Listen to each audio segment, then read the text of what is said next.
With the NFL draft over and Dynasty values shaken up all over the place, it's time to run through our Dynasty rankings once again. Now, I've already done videos on all 4 positions individually, so now it's just time to combine them. I'm not going to be adding quarterbacks into this video because I didn't want to do the whole one quarterback versus super flex thing. So this is just going to be running backs, wide receivers, and tight ends as effectively a top 100 quote unquote flex rankings for Dynasty. So in tier 1, we have 10 players, and it is a phenomenal time in Dynasty to be investing into any or even multiple of these guys to set your lineup up for long-term success. So in order, I have Justin Jefferson, Ja'Marr Chase, Brock Bowers, CeeDee Lamb, Amon-Ra St. Brown, Puka Nacua, Malik Nabers, Brian Thomas Jr., Nico Collins, and Trey McBride. If you remember from my wide receiver and tight end videos, I did have Jefferson and Chase and Bowers in tier 1A compared to the rest of the wide receivers, and then Trey McBride are more in tier 1B.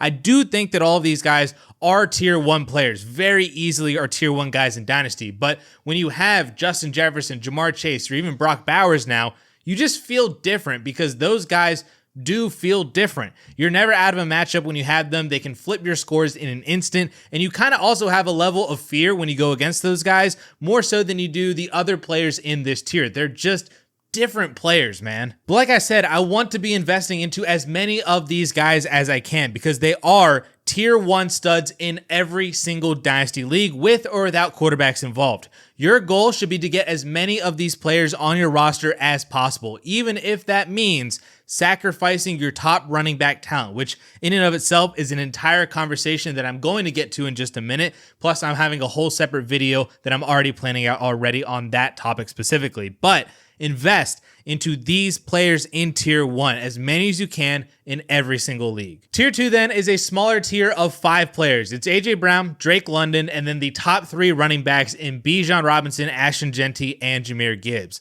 I do value both wide receivers ahead of the running backs, especially Drake London given his age and the fact that he could very easily be a tier 1 guy by like October of this year with continued elite production with Michael Penix.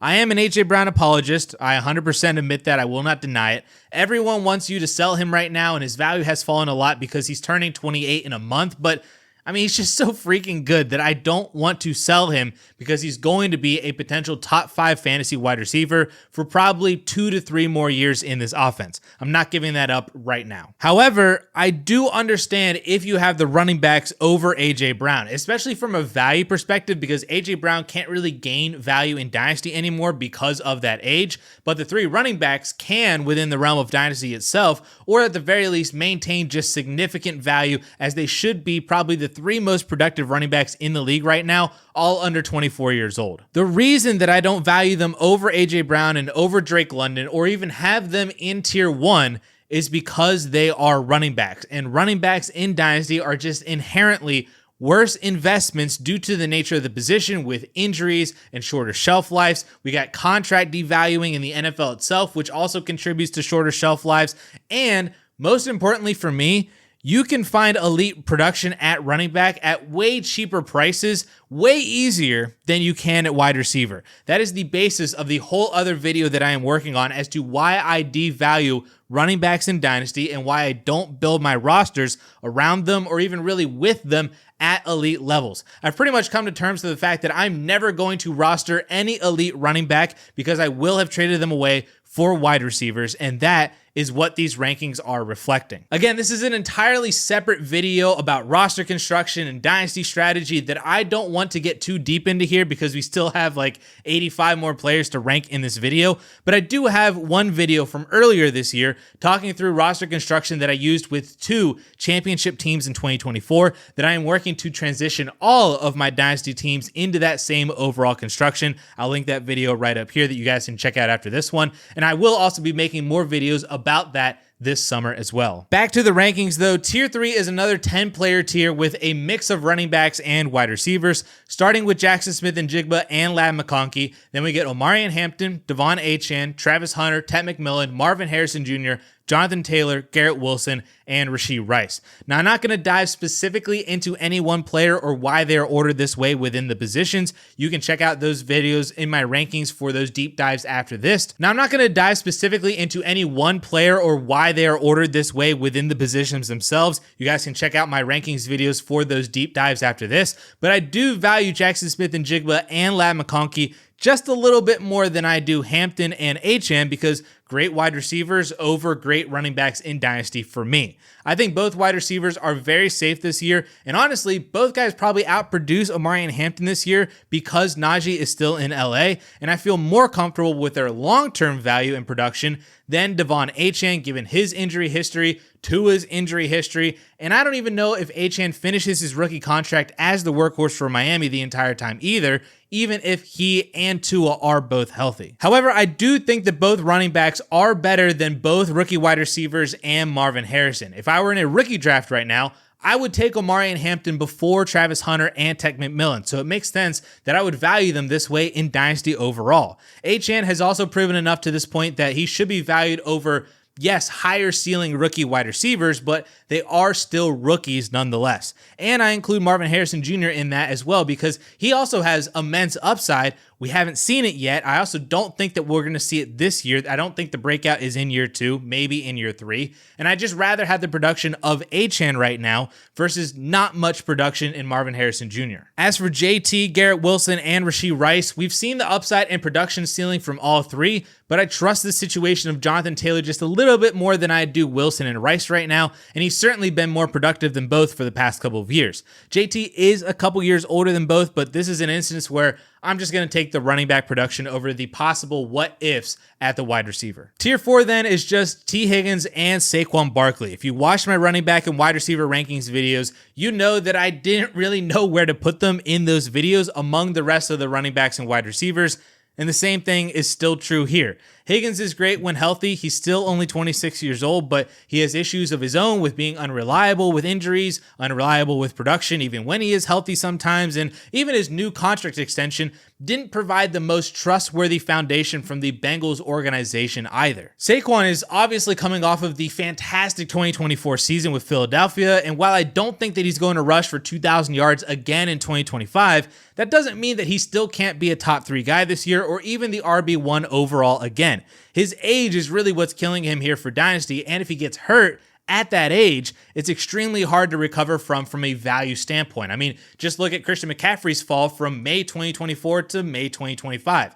That is the danger with Saquon's Dynasty value and his age, not to mention that his actual trade value is probably not even really close to this ranking because only a couple teams even want to buy him in your leagues as actual contenders this year, and they probably don't want to overpay in case of an injury and the subsequent value drop. But at least for right now, these two feel like a nice bridge between the great to elite young guys in Dynasty versus other young guys who maybe haven't done it yet, or the old guys who maybe don't produce as well. All right, tier 5 now is where you're going to start to see the paradigm shift to valuing running backs a little bit more because these receivers get more and more similar to each other, especially the farther that we go down, and starting running backs just become harder to get. So tier 5 goes Kyren Williams, Chase Brown, Bucky Irving, Travion Henderson, Quinshon Judkins, Xavier Worthy, Rome Odunze, and Emeka Egbuka. Like I said, at the top of Dynasty rankings, I heavily value those elite wide receivers and even the elite of the elite tight ends over elite running backs. But when we start to get into this range,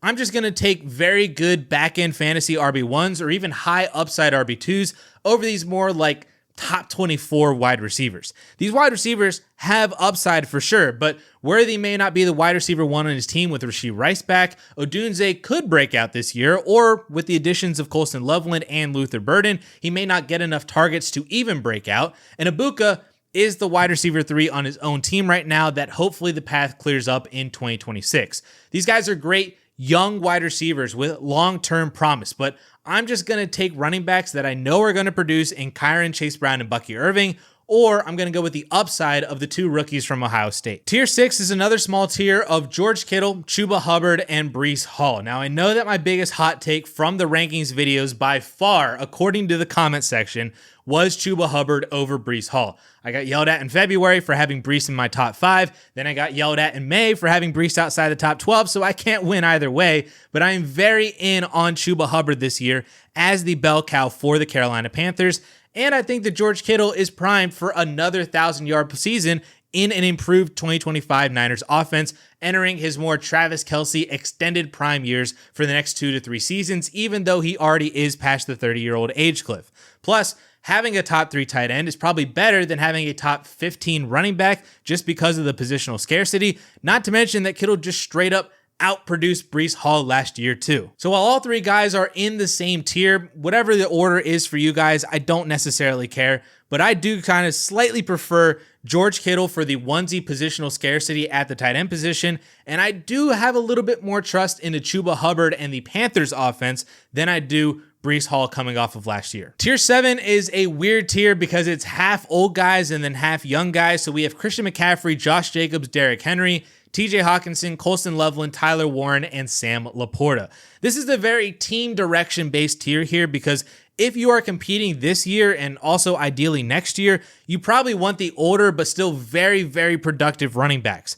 But if you're on the fence about competing this year or you're just straight up rebuilding, the tight ends are probably better assets to hold on to for value stability and value upside heading into next year. And then maybe they'll give you some nice production to still compete this year, even if you didn't think you were ready. Now, tier 8 is a massive, massive tier, and it's probably not even that fun of a tier for Dynasty because everyone in here really doesn't significantly matter to your Dynasty team. Maybe the running backs do, but this wide receiver tier is just horrendous to roster. But so far in this tier, we have Kenneth Walker, James Cook, Caleb Johnson, RJ Harvey, Devonta Smith, Zay Flowers, Jalen Waddle, Chris Olave, Jordan Addison, DK Metcalf, DJ Moore, Terry McLaurin, Jameson Williams, George Pickens, and Brandon Ayuk. Now, I said in my wide receiver rankings video that this is the worst tier of wide receivers to roster in Dynasty because they are just valuable enough that you don't really want to move them and you can buy into them as having a potential breakout year or get back to where they were maybe just a year or 2 ago. But in reality, they're really not more productive than a bunch of other guys behind them, and they're pretty far behind everyone ahead of them as well. They're just a horrible middle ground of value that ultimately leaves you holding the bag every year because they just don't make a difference to your team. They are the worst guys to roster in Dynasty, and you should be actively moving every single one of them. As for the running backs, they also feel that way in some regard. Walker has been hyped pretty much every year of his career, and he just can't put together a top 12 fantasy season. Cook was great last year with 18 touchdowns, but wasn't even a top 10 running back on a points per game basis with those 18 touchdowns and was barely even a top 20 running back in 2023. Now he's in a contract year. He might be on a new team in 2026. I 100% admit that I am low on James Cook, and that is maybe just a me problem, but he doesn't feel like a true difference maker at the running back position. Now, as for the rookies, I think the situation for Caleb Johnson was great. He just epitomizes a Pittsburgh Steelers running back, but he's also not an overly productive pass catcher. And if he gets that Najee Harris role, that wasn't huge for receiving production either ever since Big Ben left. So it's just kind of like a 2-down guy that you're looking for touchdowns and maybe a couple receptions a game. That's just a typical RB2 that you can get from many other guys. Then RJ Harvey has a bunch of upside in the Denver Broncos offense under Sean Payton, but he's 24 years old already as a rookie. And while I want him to be a workhorse and do believe that he will be, I also worried that maybe he is just like a Darren Sproles or a Pierre Thomas in this Payton offense, which would be great for receiving work, but he'll rely more heavily on his own talent and that PPR production than just pure volume. And that might raise his floor a lot for fantasy, but it also might hurt his ceiling because he's not getting 250 or even 300 touches in this offense. So we'll just kind of have to see with him and Caleb Johnson because they are young enough and they are rookies that they can grow out of this situation. I just fear that they might not ultimately mean a whole lot in terms of difference making at the position. Now, tier 9 is just a copy paste from the wide receiver video. We got Khalil Shakir, Trey Harris, Jaden Higgins, Luther Burden, Matthew Golden, Jaden Reed, Josh Downs, Juwan Jennings, Ricky Pearsall, Jerry Jeudy, and Darnell Mooney. These are wide receivers that I would much rather roster in Dynasty than the guys that I have in tier 8 because they're cheaper, but pretty much come with the same production.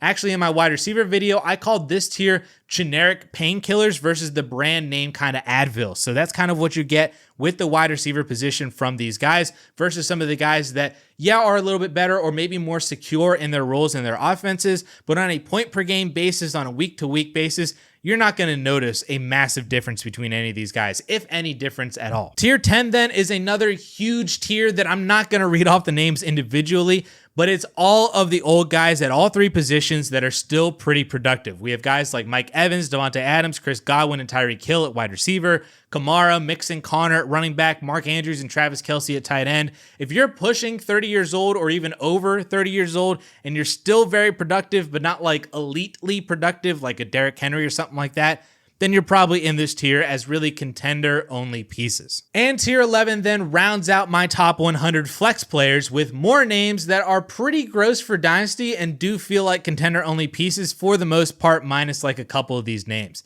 If you're rebuilding, it's probably better to chase some higher upside names that I'm not ranking in this video. Rookies and year 2 guys like Jalen Knoll and Jack Besh, Cam Scadaboo, Brenton Strange, Ben Sinnott, Mason Taylor, all of those kinds of names that are left off this list of my top 100, but would just be right there had I kept going into 120, 125 or something like that. Even if you are competing, it might also make sense to roster some of the younger guys too if they are truly just depth pieces on your roster that you're never going to start. But if you do need cheap starters for 2025, I would still look at this tier 11 for players like a Jacoby Myers, a Michael Pittman, and Isaiah Pacheco, or some of the tight ends that I have in this tier. So there we have it, my current top 100 Dynasty Flex rankings as we head into the summer post-NFL draft. If you missed any of the individual position videos, make sure to go back and check those out for more detailed productions of a bunch of these players, as well as my arguments for why they're ordered the way that they are. Make sure that you hit that subscribe button for Dynasty content year-round on this channel.